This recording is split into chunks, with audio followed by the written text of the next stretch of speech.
परम आदरणीय प्रधानमंत्री भारत सरकार श्री श्री नरेंद्र मोदी जी, भारत के यशस्वी प्रधानमंत्री श्री नरेंद्र मोदी जी, परम आदरणीय श्री अमित शाह जी, माननीय गृह मंत्री भारत सरकार एवं सहकारिता मंत्री, आदरणीय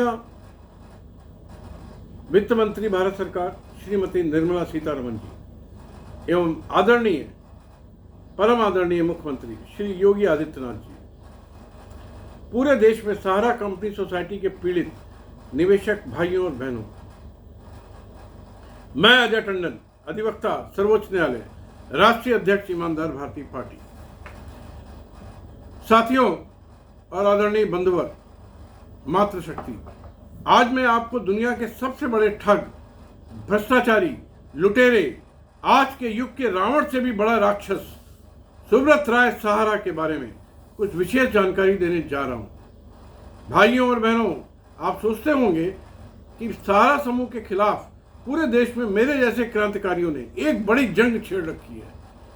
100 से अधिक एफआईआर दर्ज हो चुकी हैं, सैकड़ों मुकदमे चल रहे हैं, लेकिन सुब्रत राय को मिलाकर पूरे देश में इसके लाखों जघन्य अपराधी, निदेशक, ऑडिटर्स, अधिकारियों में से कोई भी जेल नहीं गया। देश भर में 35 करोड़ गरीब निवेशकों से 35 लाख करोड़ रुपए लूटकर वापस नहीं किया, जबकि सभी जमा योजनाएं सहारा की अवैध हैं, अनरेगुलेटेड हैं, प्रतिबंधित हैं, पूरी जालसाजी है। अब प्रश्न ये होता है कि हमारे देश की कार्यपालिका, आईएएस, आईपीएस, आईआरएस और न्यायपालिका सहारा के संदर्भ में गरीब पीड़ित निवेशकों का न्याय के साथ न्याय क्यों नहीं कर रहे हैं? क्यों नहीं उनका पैसा वापस हो रहा है? 35 लाख करोड़ रुपए पूरे विश्व में, विश्व तो छोड़िए पूरे हिंदुस्तान में ही है, 35 करोड़ लोगों से लूटा हुआ। जिस दिन ये पूरा पैसा वापस होगा, ये सुब्रत राय नाम का महाचंडाल भिखारी बन जाएगा, दर दर की ठोकरें खाएगा, इसकी 7 पुश्तें।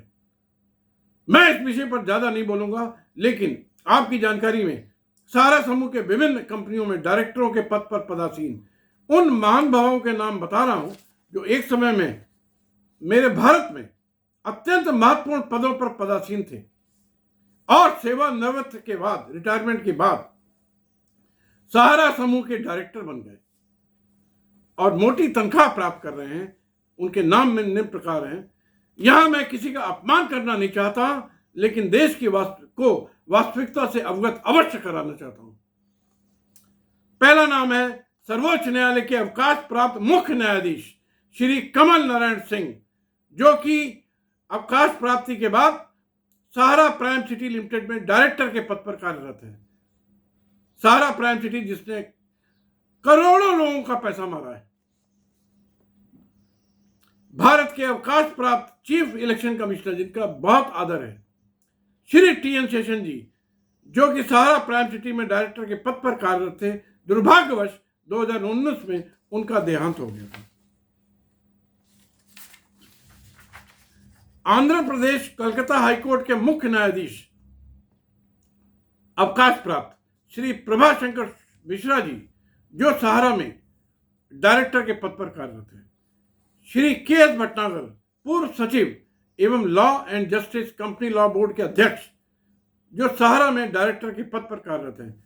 श्री महेश प्रसाद जी, पूर्व कैबिनेट सचिव, बताइए, हिंदुस्तान का सबसे बड़ा पद, एवं पूर्व सचिव ministry of law and broadcasting information, जो सहारा में डायरेक्टर के पद पर कार्यरत हैं। श्री अंशुमान सिंह, पूर्व गवर्नर गुजरात एवं राजस्थान एवं पूर्व न्यायाधीश इलाहाबाद हाईकोर्ट, जो कि सहारा में डायरेक्टर के पद पर कार्यरत हैं। श्री ब्रजेश सहाय, बहुत बड़ा नाम है, आईएएस, पूर्व मुख्य सचिव उत्तर प्रदेश, जो कि सहारा वन इंडिया एंटरटेनमेंट और सहारा फिना में डायरेक्टर के पद पर कार्यरत हैं। Shri Y N. Saxena, director general of police Uttar Pradesh, पूर्व director general of police Uttar Pradesh, बताइए। अब वाई.एन. सक्सेना साहब किसी पुलिस वाले को कहें कि सहारा के खिलाफ कोई कार्रवाई ना करो, और कहते ही होंगे, तो किसकी हिम्मत है कि वो कार्रवाई करेगा? डायरेक्टर जनरल ऑफ पुलिस रहे हैं, जो कि सहारा में इस समय डायरेक्टर के पद पर कार्यरत हैं। श्री मधुकर IAS, जो कि सहारा प्राइम सिटी में डायरेक्टर के पद पर कार्यरत हैं। श्री देवी दयाल जी IAS, सचिव उत्तर प्रदेश सरकार, जो सहारा प्राइम सिटी में डायरेक्टर के पद पर हैं। Amitabh Ghosh, deputy governor of reserve bank of India, Sahara prime city में डायरेक्टर के पद पर हैं। बताइए, RBI के कितनी भी गाइडलाइन का यह अवहेलना करे, तोड़े मरोड़े, उल्लंघन करे, कोई फर्क नहीं पड़ेगा। सैया भय कोतवाल तो डर काहे का। RS राठौर, पूर्व chairman central board of direct taxes, income tax. बताइए, इनकम टैक्स मतलब छोटे छोटे व्यापारियों पर रेट डालता है, और ये विशाल काय दुनिया का सबसे बड़ा इनकम टैक्स का इवेडर, कम से कम 25 लाख करोड़ का इनकम टैक्स की चोरी की है इस सहारा समूह ने।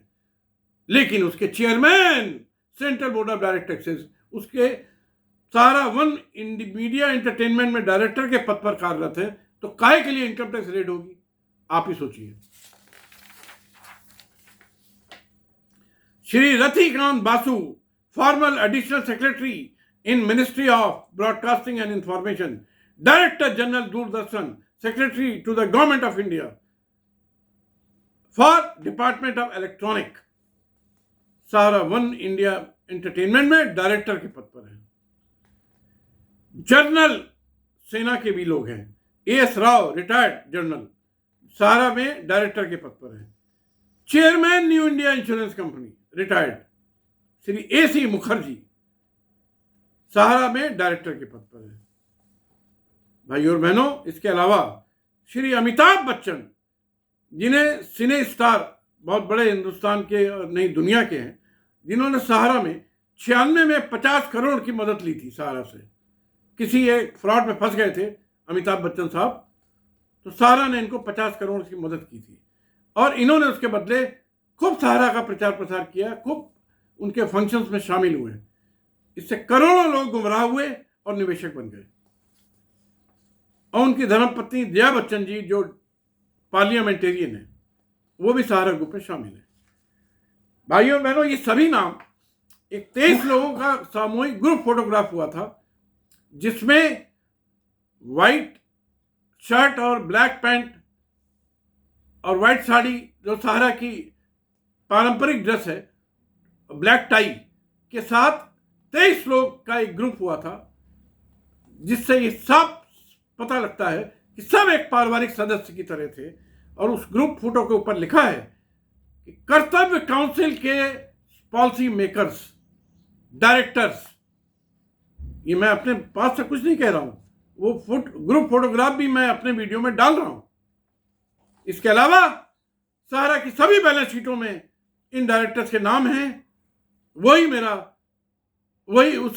आधार है ये बोलने का। मैंने अपने पास से एक वर्ड नहीं बोला है, लेकिन इसके पीछे की कहानियां कितनी बड़ी बड़ी हो सकती हैं, आप लोग खुद अंदाजा लगा लीजिए। धन्यवाद। जय हिंद, जय भारत।